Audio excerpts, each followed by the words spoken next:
Hebrews chapter 10. In the volume of the scroll, it is written of me. I have come to do your will, O God. Who? The Word that was made flesh. Right. The body, the flesh, was the Word that was made flesh. He says when he came, he said, I know where I came from. The heart of the Father. Now, who is the Father? The fullness of God. Now, when Jesus came, he was the expression, the image of him in the best way that we could see in the natural realm. But that's not who he is. Right. God put himself in the form of a seed. That seed was God himself. Somehow he used the fullness of God and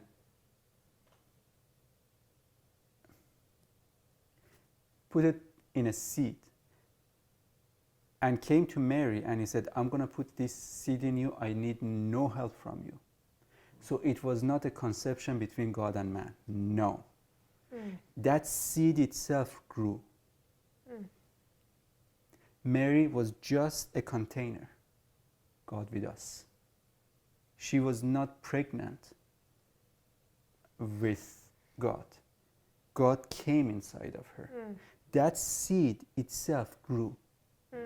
Otherwise, it would be man's work because man participated in something. The same way we are born of that incorruptible seed. And that seed grows. The kingdom is like a man who sowed the seed and he went to sleep. He woke up and the seed was already grown up. It was growing.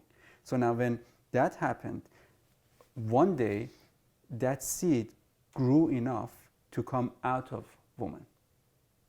One day he became a child. One day he became a son. One day he came to the place that he says, now is my time. I need to be crucified. Why? Because he came to release children from the curse. He came to remove the blindness out of their heart so they can see. Okay, so look at chapter 3 of 1 Timothy. And without controversy, great is the mystery of godliness. Okay, so we said there was a mystery which was Jesus Christ. And then by the preaching of Jesus Christ through the prophetic scriptures, we would have a revelation of Jesus Christ. But the prophetic scriptures were talking about only the suffering of Christ, death of Christ, and resurrection or the glory of Jesus Christ. Yeah. Okay?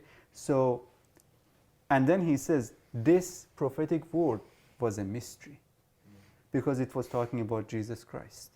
So, death of Jesus Christ was a mystery. Resurrection of Jesus Christ was a mystery. At some point, lots of time he said, this is how the Son of Man must be crucified and be raised in the third day. And it says they didn't understand. They said, what does he mean being raised from the dead? That's right. Yeah. They could not understand. After resurrection, Luke 24, he says they could not understand. He was resurrected. They couldn't. He said, what do you mean? We don't understand. What is like, we thought you must remain. Why did you die and why are you resurrected now? Why? Because grace is hard to understand for the natural mind, for the carnal mind. The carnal mind wants to do stuff. Right. It's not addressed. It can't receive the grace of God, which is by the grace of God, he tasted death for everyone.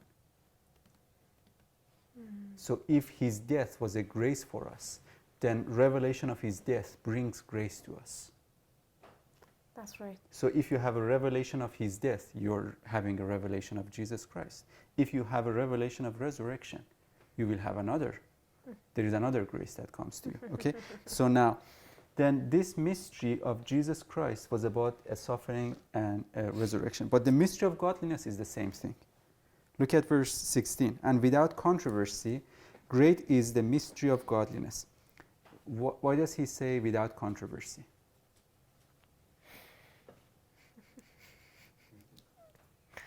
Because there are a lot of controversy out there.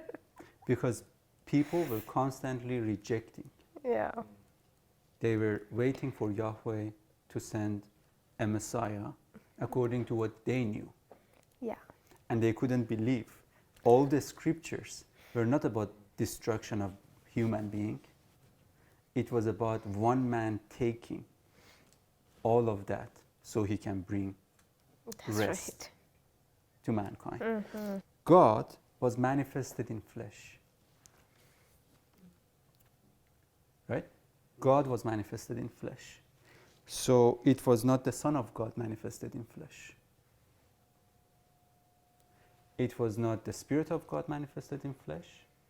And it was not the Father manifested in flesh. It was what we know as God became flesh. Now, it's without controversy. Then justified in the Spirit. When was he justified? At the resurrection. So if he was justified in the spirit at the resurrection, he was manifested in flesh for what? Mm-hmm. What was the purpose of God Manifestation. coming in flesh? He was just bored. Just wanted to have some fun. It was like, let's go see. Hey guys. So what is the purpose that God was manifested in flesh? Why did he come to, come on guys, give me the answer. He was manifested in flesh to die. Mm-hmm. Because God cannot die.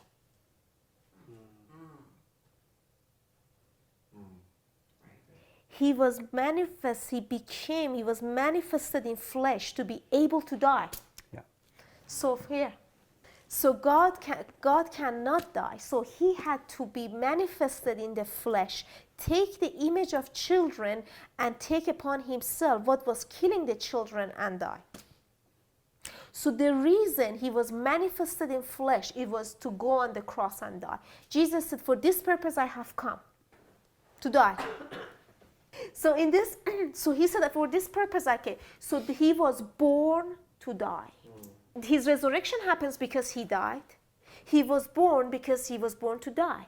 So the death of Jesus is the reason of the resurrection and birth of Jesus. Yeah. So what we really need to worry about and think about and get revelation is the death of Jesus. The death of Jesus is a mystery.